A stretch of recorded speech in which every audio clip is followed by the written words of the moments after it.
Assalamu alaikum wa rahmatullahi ta'ala wa barakatuh. Alors dans cette vidéo, je vais répondre à la vidéo de notre frère Nabil Nasri à propos de la ruqya.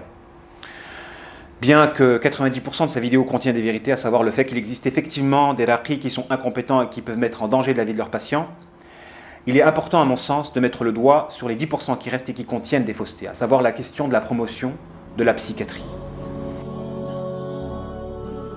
Tout d'abord, j'aimerais vous dire que Shaitan, pour égarer, jamais il va venir avec du faux en brut. Il a besoin de la vérité comme appât, afin de faire valoir son faux. C'est pourquoi il est fondamental de dénoncer les mélanges, de contraires, de la fausseté et de la vérité, de la lumière et de l'obscurité. Parce que généralement, quand il y a un mélange de la vérité et de la fausseté, c'est souvent pour faire valoir le côté négatif du couple. Parce que généralement, quand la vérité ou la lumière apparaît, la fausseté et l'obscurité s'en vont automatiquement. D'ailleurs, Allah subhanahu wa ta'ala illustre cela très bien dans une parabole coranique. Cette parabole où il dit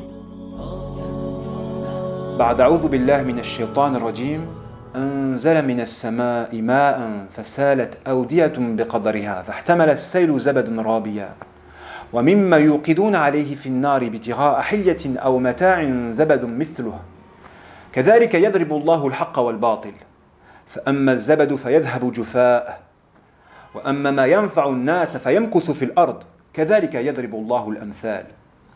Dans cette parabole, Allah subhanahu wa ta'ala compare la vérité à cette eau qui tombe du ciel, sur laquelle jaillit une écume. Et cette écume-là est comparable à l'écume qui jaillit aussi lorsque le forgeron justement met le métal en fusion pour fabriquer des outils ou des bijoux.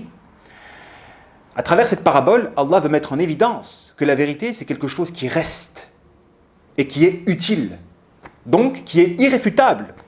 Tandis que la fausseté, c'est quelque chose qui disparaît lorsqu'elle est confrontée à la vérité, donc qui est réfutable et qui est nuisible.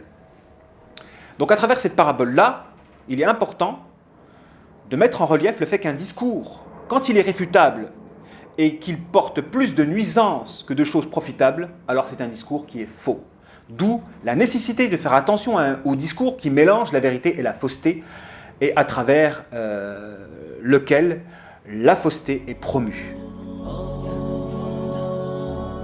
À quel niveau justement Nabil Nasri fait la promotion de la fausseté? Alors à l'endroit de la psychiatrie. Alors il faut savoir que la psychiatrie, c'est plus une idéologie qu'une science. D'ailleurs, il y a un mouvement contestataire, le mouvement anti-psychiatrique, qui la considère comme une pseudo-science, voire une idéologie, voire une religion. En réalité, pour nous musulmans, la psychiatrie c'est une religion parce qu'elle conçoit l'être humain à travers un angle athée. La psychiatrie ne croit pas en l'existence de l'esprit, de l'âme, de Dieu ou des djinns. Donc quand vous avez des personnes qui ont des maladies spirituelles, les orienter vers des psychiatres qui ont une conception athée de l'être humain, c'est un non-sens. C'est un non-sens. En réalité, c'est promouvoir la mécréance. D'où le danger de promouvoir la psychiatrie. C'est pourquoi il faut faire attention à tous ces pseudo-musulmans et ces pseudo-psychologues musulmans qui promeuvent la psychiatrie. Car en promouvant la psychiatrie, on promeut la mécréance et la dégradation mentale. Alors pour revenir à ce mouvement antipsychiatrique, faut savoir qu'il existe un mouvement contestataire de la psychiatrie qui ne la considère pas comme une science et qui la dénonce.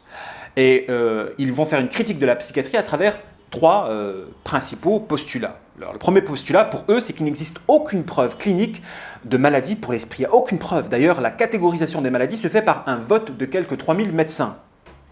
Le second postulat, c'est que pour eux, la pratique de la psychiatrie ne repose pas sur une méthode scientifique au sens strict du terme.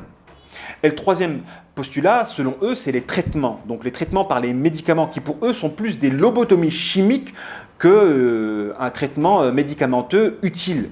Donc pour eux, en réalité, les médicaments servent davantage l'industrie pharmaceutique et sont plus nuisibles qu'autre chose. Donc vous avez à travers ces trois postulats une dénonciation de la psychiatrie dans le sens où c'est plus une idéologie, voire une religion, qu'une science susceptible de guérir des patients qui souffrent de maux, des fois qui relèvent de la spiritualité.